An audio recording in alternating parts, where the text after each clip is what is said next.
का डिफरेंशिएशन है। जैसे 10x किसी का डिफरेंशिएशन नहीं होता, लेकिन 10x का इंटीग्रेशन फिर कैसे निकलेगा। तो इस तरह के जो केसेस हैं इनको हम सब्स्टिट्यूशन मेथड से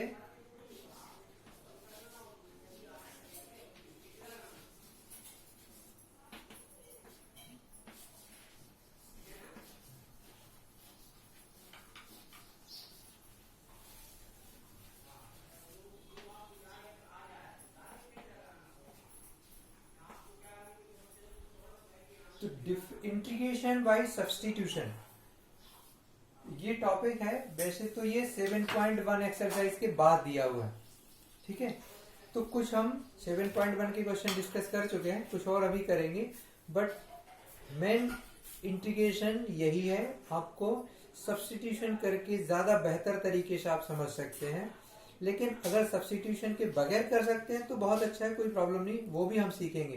पहले हम कुछ क्वेश्चंस करेंगे जिसमें हमें सब्स्टिट्यूशन सीखेंगे, और साथ में 7.1 के क्वेश्चन भी करेंगे, क्योंकि विदाउट सब्स्टिट्यूशन जो है वो बहुत लिमिटेड एरिया है और कई बार उसमें समझ में भी नहीं आता कि कैसे करेंगे। तो आगे चल के जो इंटीग्रेशन का मेन पार्ट है, डिफिकल्ट सेक्शन है, वो सारा का सारा सब्स्टिट्यूशन पर ही बेस्ड है।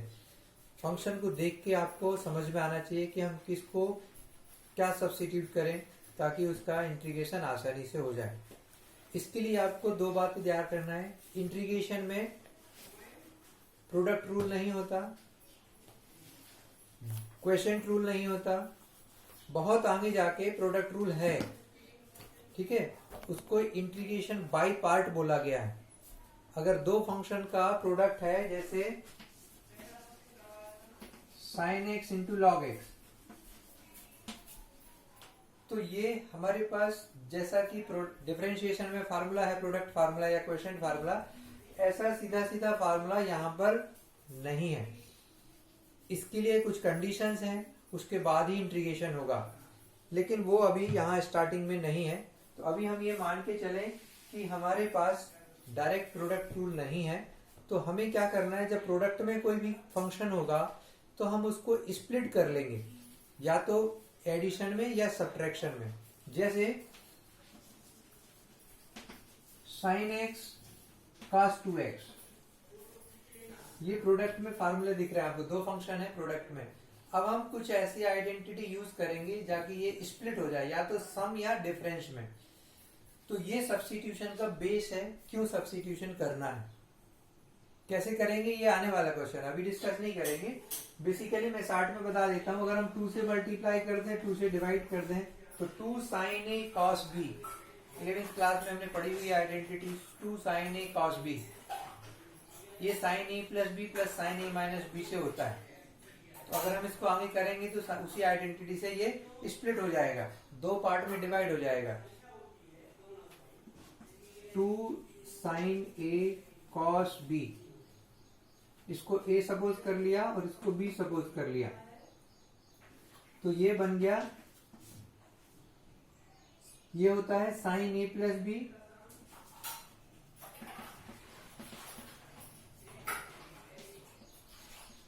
Plus sin a minus b। अब ये प्रोडक्ट से किसमें स्प्लिट हो गया, एडिशन फॉर्म में, तो दोनों का इंटीग्रेशन सेपरेट कर लेंगे।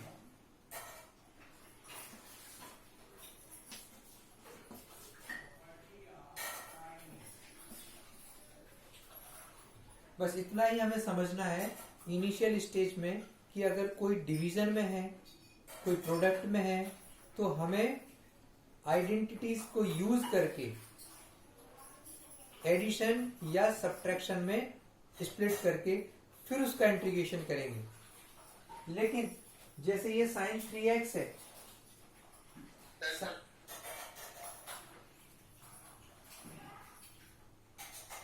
Are you asking anything?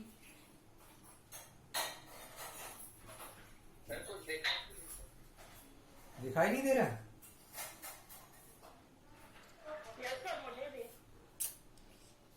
हल्का सा ब्लर आ रहा है ना, इसलिए मैं लैपटॉप पे देख रहा हूँ अकाउंट। हाँ, मैं इधर लैपटॉप पे भी देखता रहता हूँ, हल्का सा ऑटोमेटिकली ऐसे आ जाता है। तो बेहतर तरीका इसका क्या है, मैं आपको बार बार बोलता हूँ, आप कॉपी पे सुन के नोट करिए, ठीक है ना। जो हल्का सा धुंधलापन दिख रहा है वो आपको सुनाई देगा, उसके बेस पे आप साथ में करते जाइए। तो ये था प्रोडक्ट से एडिशन में कन्वर्ट करना। अब sin 3x का इंटीग्रेशन भी सब्स्टिट्यूशन से ही होगा, ये हमने पिछली क्लासेस में कर लिया है। अगर हम इस तरह से आगे बढ़ते हैं तो ये आएगा 1/2 integration of sin 3x dx plus 1/2 integration of sin x minus 2x यानी sin minus x, and sin minus x होता है माइनस sin x, तो माइनस आगे आ जाएगा। अभी ऐसे ही लिखते हैं। तो अब ये sin 3x का इंटीग्रेशन क्या होगा। sin 3x का इंटीग्रेशन हमने पहले डिस्कस किया है, इसमें भी हम 3x को t सपोज करते हैं और यहां पर sin t कर दिया, लेकिन dx को भी dt में चेंज करना है। ऐसे डायरेक्ट नहीं लिख सकते, मैंने डायरेक्ट लिख दिया, दिस इज रॉन्ग। आपको dx को dt में कन्वर्ट करने के लिए जो सब्स्टिट्यूशन किया गया है, इसका डिफरेंशिएशन किया जाएगा। तो x का डिफरेंस 3x का डिफरेंशिएशन 3 बाहर आ गया कांस्टेंट, x का 1 हो जाएगा और t का dt बाई dx। वैसे होना तो ये चाहिए था कि अभी आज की क्लास के पहले आप में से हर एक को कम से कम ये ऐसे बेसिक डिफरेंशियल इंटीग्रेशन के एटलीस्ट बहुत मिनिमम से मिनिमम है तो कम से कम 10 क्वेश्चन कर लेने थे आपको। अब आपने एक भी नहीं किया या 5 किए, वो आपके ऊपर है, बट जिस लेवल पर सिलेबस है, जो सिलेबस का डिफिकल्टी लेवल है वो मुझे मालूम है, और उसके बेस पे मैं कह रहा हूँ कि ये सब चीजें मैं बार बार रिवाइज कर रहा हूँ। इसका मतलब हमें जो आगे वाली चीजें हैं वहां से कंप्रोमाइज करना पड़ेगा। तो ये सब आपको कर लेना है। मैं लास्टली एक बार और बता रहा हूँ कि अगर इस तरह से x का कोई कोफिशिएंट है साथ में, तो उसको t लेंगे और dx को इधर ले आएंगे, तो ये बन जाएगा dt/3, और यहाँ जो हमने देखा dx की वैल्यू dt/3 रखेंगे, तो ये बन जाएगा 2/3 sin t dt। अभी मैं पहला पार्ट कर रहा हूं, सेकेंड वाला ये बाद में आप कर लेंगे घर में। sin t dt हो गया, यहां भी वेरिएबल चेंज हो गया, यहां भी चेंज हो गया। अब sin का इंटीग्रेशन होता है minus cos x, so minus cos t plus c हो गया। ये ब्रैकेट लगा देंगे यहां पर और बाद में t की वैल्यू पुट कर देंगे, तो minus cos 3x plus c। ये है बिल्कुल बेसिक इंटीग्रेशन बाय सब्स्टिट्यूशन। एक आइडेंटिटी यहां पर लगाई हमने तो प्रोडक्ट से एडिशन में कन्वर्ट हो गया, और फिर 3x को t लिया, डिफरेंशिएट किया, dx की वैल्यू निकाली और वापस dx की वैल्यू सब्स्टिट्यूट कर दिया, तो नया वेरिएबल आ गया, बेसिक फार्मूला बन गया, सिंपल फार्मूला बन गया। उसका इंटीग्रेशन होता है minus cos T, so minus cos. अगला स्टेप होगा इसका इक्वल टू 2/3 माइनस आगे आ जाएगा cos 3x प्लस c। ये पहला पार्ट है। ये बाजू वाला जो है साइन माइनस साइन एक्स आएगा, तो उसका सीधा सीधा हो जाएगा। आप यहाँ पर लिख सकते हैं माइनस, ये तो मैंने लिखा है, ये सेकंड टर्म जो लिखा है ये लिखा हुआ है, इसके बाद नहीं लिखा है, यहाँ पर आप कर सकते हैं। इसका माइनस हो जाएगा cos x plus c। 2 c नहीं लिखेंगे, एक ही c आएगा। जब दोनों को लिख रहे हो तो सिंगल c लिखेंगे। Is it clear to everyone?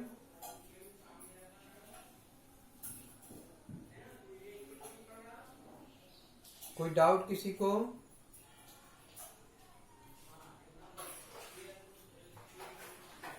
Reply करना है बेटा। अगर आपको है तो आप y लिखिए, s लिखिए मैसेज में, अदरवाइज n लिखिए। किसी को कोई भी अगर कंफ्यूजन है तो आप मैसेज में लिख सकते हैं, कुछ भी जो भी आपको डाउट है। अदरवाइज अभी अगला क्वेश्चन हम देखेंगे जिसमें हम सब्स्टिट्यूशन नहीं करेंगे। देखने से आपको समझ में आना चाहिए कि क्या सब्स्टिट्यूशन करना जरूरी है, क्या उसके बगैर नहीं हो सकता। तो एक क्वेश्चन हम देखते हैं, ये 7.1 से देख रहे हैं इसको अभी अपन। देखिए आप 7.1 में question number 10, root x minus 1 by root x.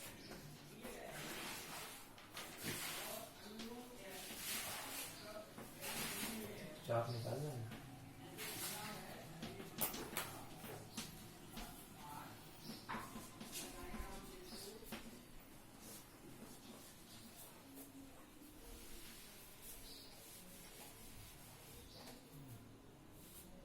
बीच में स्प्लिट कर।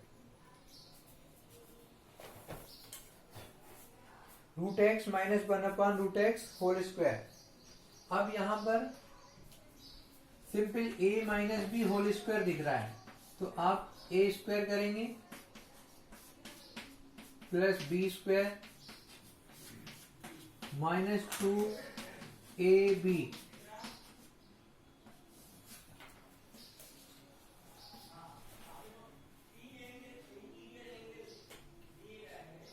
तो यहां पर कोई सब्स्टिट्यूशन की जरूरत नहीं पड़ेगी हमें। रूट एक्स का square x D x plus 1 upon x D x minus integration 2 D x, या 2 को आप बाहर ले लें तो इंटीग्रेशन का साइन अंदर लग जाएगा। 2 into integration of D x. Integration of D x का मीनिंग होता है 1 इंटू डी एक्स भी कर सकते हो आप। Then tell me integration of x.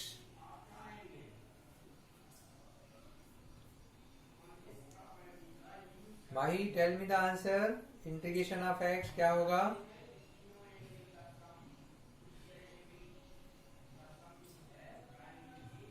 बताइए। करेक्ट। इसकी पावर 1 है तो पावर इंक्रीज हो जाएगी, 1 की जगह 2 हो जाएगी, और इंक्रीज पावर नीचे आएगी डिनोमिनेटर में। लेकिन इसके साथ प्लस सी नहीं लिखना है, इसके बाद 1 अपॉन एक्स आएगा। Mridul, are you there? Mridul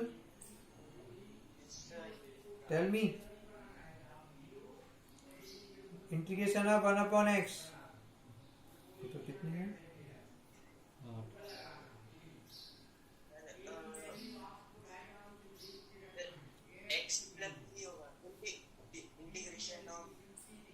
integration of 1 upon x बेटा पिछली क्लास में कराया था मैंने।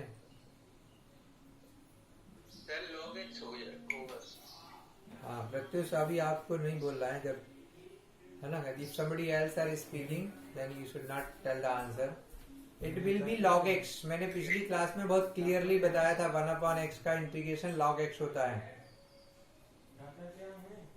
मृदुल क्या हो रहा है? याद नहीं करके आ रहा है फार्मूले? मृदुल फिर करना है ना मेहनत। अगर फार्मूले देखने में तुम्हें कितना टाइम लगता है? 5-10 मिनट। ऐसे कोई अभी कितने इंटीग्रेशन के फार्मूले? मुश्किल से 10-15 होंगे। कितना टाइम लगता है? आदत नहीं है, सीधा सिंपल सा ये है आपके लिए, आप सभी के लिए जरूरी है, सबके लिए बोल रहा हूं मैं। बाद में कुछ नहीं होगा बेटा, 12th बहुत इंपॉर्टेंट है। रोज फार्मूले रिवाइज करिए।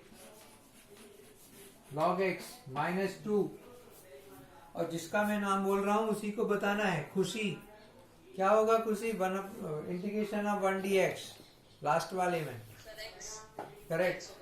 सो माइनस 2x और लास्ट में एक c आएगा कंबाइंड, सबका एक कांस्टेंट। सो इस तरह से ये सिंपल केसेस था, है ना?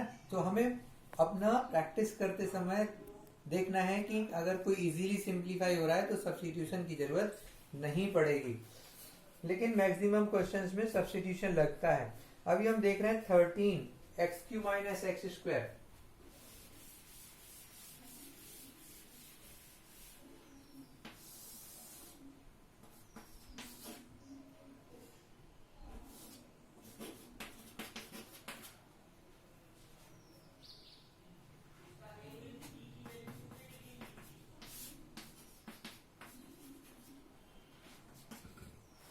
अब यहां पर क्या है कि फ्रैक्शन में है, फ्रैक्शन का कोई अपने पास फार्मूला नहीं है, लेकिन अगर हम थोड़ा सा ध्यान से देखें तो ये सिंपलीफाई हो जाएगा। न्यूमरेटर के फैक्टराइजेशन करने से x-1 एक फैक्टर निकल सकता है, पॉसिबिलिटी है, अभी हमको नहीं मालूम निकलेगा भी कि नहीं, लेकिन अगर न्यूमरेटर को स्प्लिट करें तो x- एक फैक्टर आ सकता है, x-1 कैंसिल हो जाएगा, तो फ्रैक्शन का कॉन्सेप्ट खत्म। अब फैक्टर कैसे निकालेंगे? तो दो ऑप्शन है, या तो न्यूमरेटर को डिनोमिनेटर से डिवाइड कर दो, सीधा पॉलिनोमियल का डिवीजन 9th 10th क्लासेस में जो हमने किया है, डिवाइड करके भी पता कर सकते हैं कि क्या आएगा, लेकिन हम 12th में है, थोड़ा स्मार्टली करेंगे। तो स्मार्टली करने में क्या है कि इन दोनों से x² कॉमन ले लेंगे, यहाँ बचेगा x, यहाँ आएगा -1, ये ऑलरेडी x-1 है, 1 कॉमन लेंगे, तो x-1 will be common x² plus 1.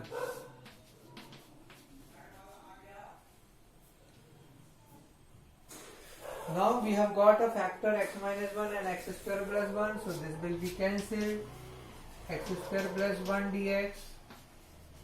ऐसा नहीं लिखना है आपको, ये लिखना सही नहीं है x² plus 1 into dx, क्योंकि इसका मतलब है कि dx सिर्फ 1 के साथ मल्टीप्लाई हो रहा है, हमको दोनों के साथ दिखाना है। तो x² का इंटीग्रेशन ऑफ x², रचित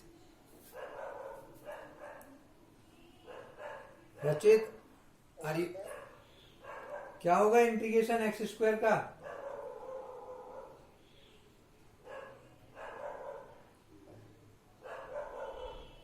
बोलो।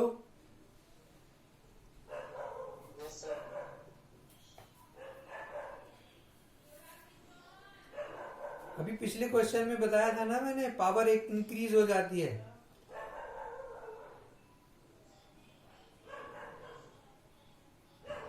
बोलो भाई, नहीं तो वीडियो ऑन करके बोलना पड़ेगा।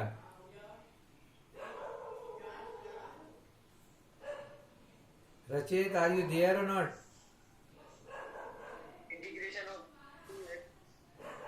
x² का पूछ रहा हूं मैं, इसका इंटीग्रेशन क्या होगा?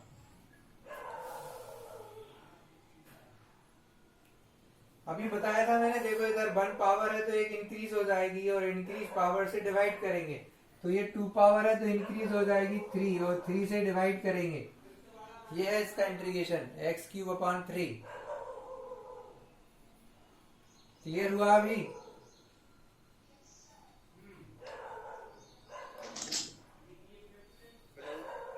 रचित, इज दैट क्लियर? अभी फिर पूछूंगा मैं थोड़ी देर बाद, रेडी रहना। और 1 का इंटीग्रेशन होगा x, अभी देखो यहां पर किया था हमने, अब मैं ऐसा अलग अलग लिख के नहीं कर रहा हूं, ये वेस्टेज ऑफ टाइम है, सेपरेट लिखना, डायरेक्ट लिख सकते हैं 1 का x प्लस c।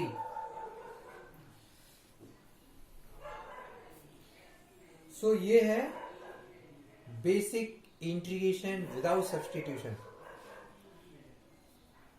इसी पैटर्न में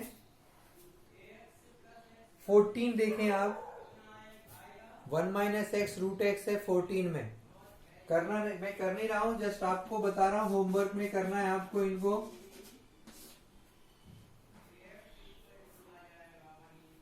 तो 1 - x√x को अब यहां पर आपको लगेगा कि प्रोडक्ट होना चाहिए, प्रोडक्ट फार्मूला, लेकिन जरूरत नहीं है, आप इसको अंदर मल्टीप्लाई कर देंगे तो ये √x माइनस x√x हो जाएगा, और x√x यानी x की पावर 1.5, 1 + ½ 3/2, तो एक हो जाएगा √x यानी x की पावर 1/2, और ये हो जाएगा x की पावर 3/2। यही फार्मूला लगेगा, पावर +1 हो जाएगी, डिवाइड हो जाएगी, इस तरह से आप कर सकते हैं। तो ये आगे के क्वेश्चन इसी तरह से हैं सारे, आप थोड़ा सा भी प्रैक्टिस करेंगे बन जाएंगे। इसमें एक क्वेश्चन है 22 MCQ में दिया है, ये थोड़ा नया है, इसको देखेंगे अभी हम।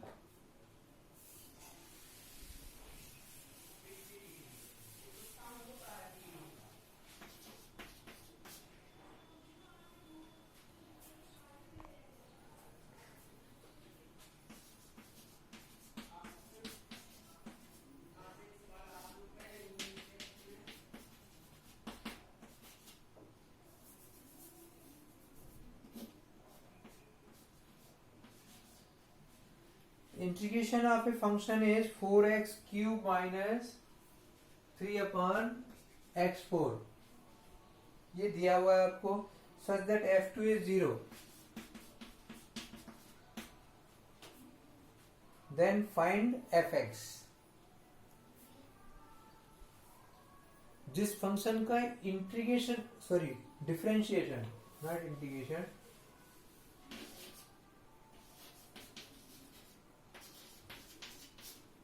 fx का डिफरेंशिएशन आपको दिया हुआ है 4x³ माइनस 3/x4, और f2 फंक्शन की वैल्यू भी दी है 2 पर 0 है, आपको फंक्शन निकालना है fx। तो जब हमें मालूम है कि इस फंक्शन का डिफरेंशिएशन ये है, तो इसका मीनिंग ये होगा कि integration of x 4x³ minus 3/x4 will be fx। जिन लोगों ने अटेंड नहीं किया है, पिछली क्लासेस नहीं अटेंड कर पाए हैं, ध्यान से सुनेंगे। Differentiation of a function means rate of change of value of the function. अगर हम कहते हैं sin x का डिफरेंशिएशन cos x है, इसका मतलब यह है कि sin x की वैल्यूज जिस रेट से चेंज होती है वो रेट cos x बताता है। इंटीग्रेशन का मीनिंग है, अगर हम कहते हैं कि इस फंक्शन का इंटीग्रेशन fx है, तो इसका मतलब यही है कि fx का डिफरेंशिएशन ये है। So, integration is a process to find out the function whose differentiation is given। तो इसको बहुत अच्छे से समझ लें, किसी का रेट ऑफ चेंज अगर आपको गिवन है तो उस फंक्शन को निकालने का काम करता है इंटीग्रेशन। अगर हम कहते हैं, जैसे हमने यहाँ पे लिखा कि इस फंक्शन का या इसका इंटीग्रेशन ये है, यानी इस फंक्शन का रेट ऑफ चेंज ये है,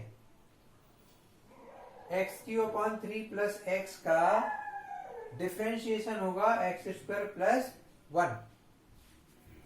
तो उसी कॉन्सेप्ट को यूज करते हुए हमने लिखा हुआ है यहाँ पर, integration of this function will be fx।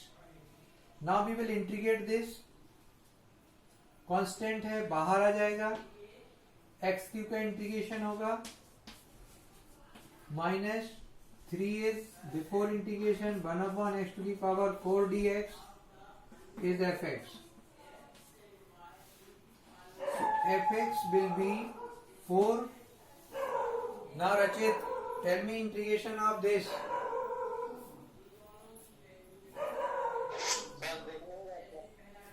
सुनाई दे रहा है? मैं बोल रहा हूँ इंटीग्रेशन ऑफ x⁴ क्या होगा?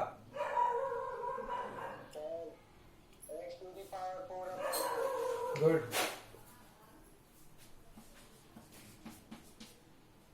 Minus 3 x⁴ minus 4 dx।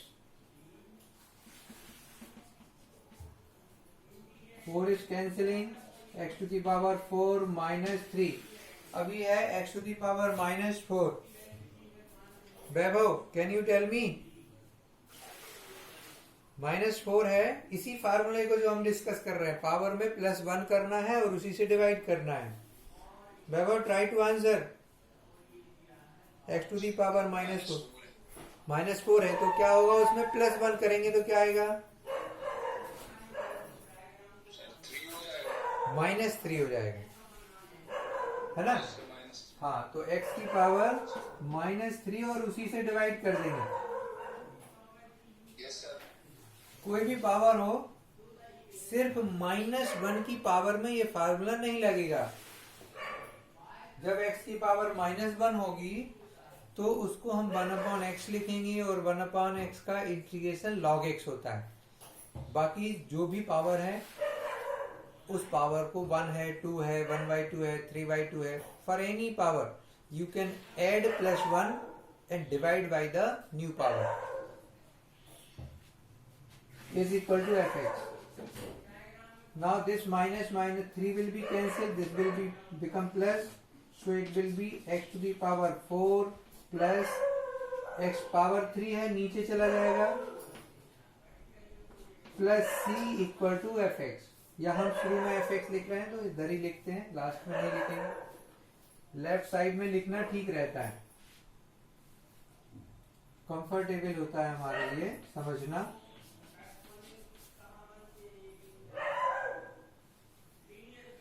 तो ये हमने बेसिक जो इंटीग्रेशन की डेफिनेशन है उसको यूज करते हुए fx की वैल्यू निकाली इंटीग्रेशन के बाद। अब इसमें कांस्टेंट c आ रहा है, मैंने स्टार्टिंग में भी बोला था, एक बार फिर से बताता हूं, इंटीग्रेशन करते समय +c क्यों लिखा जाता है, क्योंकि बहुत सारे फंक्शन ऐसे होते हैं जिनका एक ही डिफरेंशिएशन है।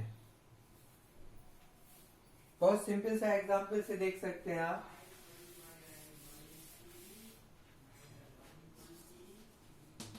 sin x का डिफरेंशिएशन भी cos x है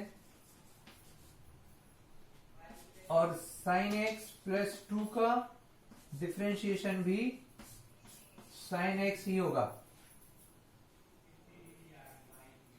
क्योंकि कांस्टेंट का डिफरेंशिएशन 0 होता है।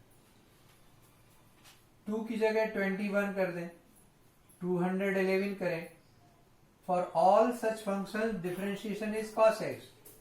तो जब इसका इंटीग्रेशन हम करेंगे, वापस निकालेंगे इंटीग्रेशन ऑफ cos x, तो कहां जाएंगे, sin x लिखेंगे या sin x + 2 लिखेंगे या sin x + 21 लिखेंगे। तो ये जितने भी नंबर हैं इन सबको रिप्रेजेंट करता है कांस्टेंट, क्योंकि साथ में वो पूरी एक ग्रुप है, उस पूरे ग्रुप का डिफरेंशिएशन cos x है। So integration of cos x is a family of functions, not a single function. But out of the entire family, you can find out any particular member by using the condition which is given in the question. And इस question में वही condition दी हुई है, इसमें दिया हुआ है f2 is 0। इसका यूज करके हम c की वैल्यू निकालेंगे और वापस यहाँ पर रखने से हमें वो स्पेसिफिक मेंबर मालूम चल जाएगा जिस मेंबर को हमें यहाँ निकालना था, जिसके बारे में क्वेश्चन में पूछा गया था। तो ये बात आप ठीक से समझ लें, आगे कई जगह पर यूज होगी। नॉर्मल केस में सीधा सीधा फंक्शन दिया रहता है तो हम सीधा सीधा फंक्शन निकालते हैं, इंटीग्रेशन में लास्ट में c लगा देते हैं। लेकिन अगर कुछ एडिशनल कंडीशन दी हुई है आपको, तो उसका यूज नॉर्मली हम कांस्टेंट की वैल्यू निकालने में करते हैं। कैसे, यहां देखेंगे,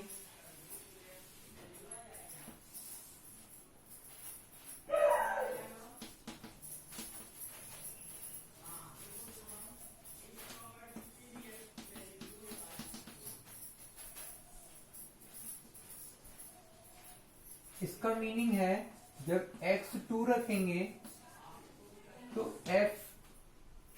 x will be 0। f2 equal to 0 means function's value is 0 when x equal to 2। Therefore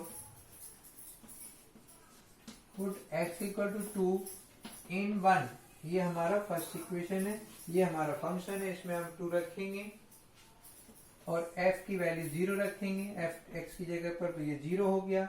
2 to the power 4 plus 1 upon 2 to the power 8 plus c।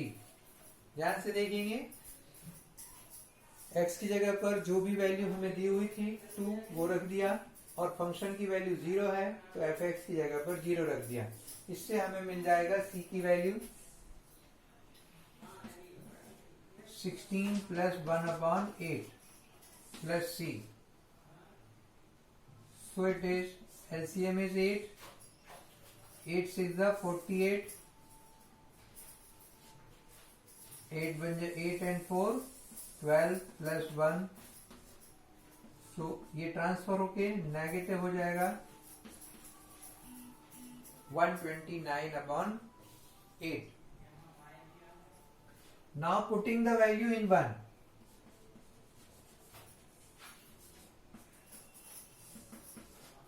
तो हमारा फंक्शन आ जाएगा जो हमसे पूछा गया था, वो फंक्शन होगा x to the power 4 plus 1 upon x cube minus 129 upon 8 is the answer. तो ये है अगले लेवल का क्वेश्चन, नॉर्मल इंटीग्रेशन से एक स्टेप आगे। जब आपको कोई कांस्टेंट दिया होगा, so the option A is correct out of 4 options, first one is correct answer. Clear to everyone? Please ask if you okay. तो we are going to next.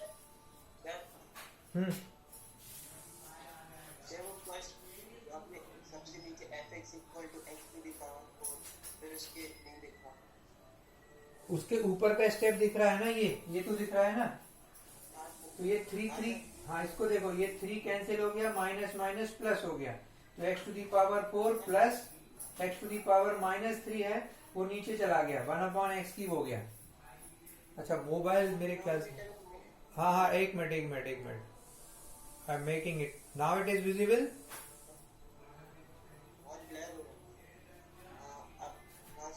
ठीक है ना, दिख रहा है ना अभी?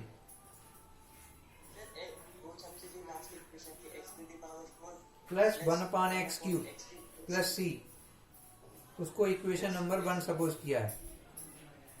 ठीक है, लास्ट में इक्वेशन नंबर 1 लिखा है, तो उसके अंदर हमने वैल्यू पुटअप कर रखी है। ये दिख रहा है ना लास्ट में, सी की वैल्यू -129 अपॉन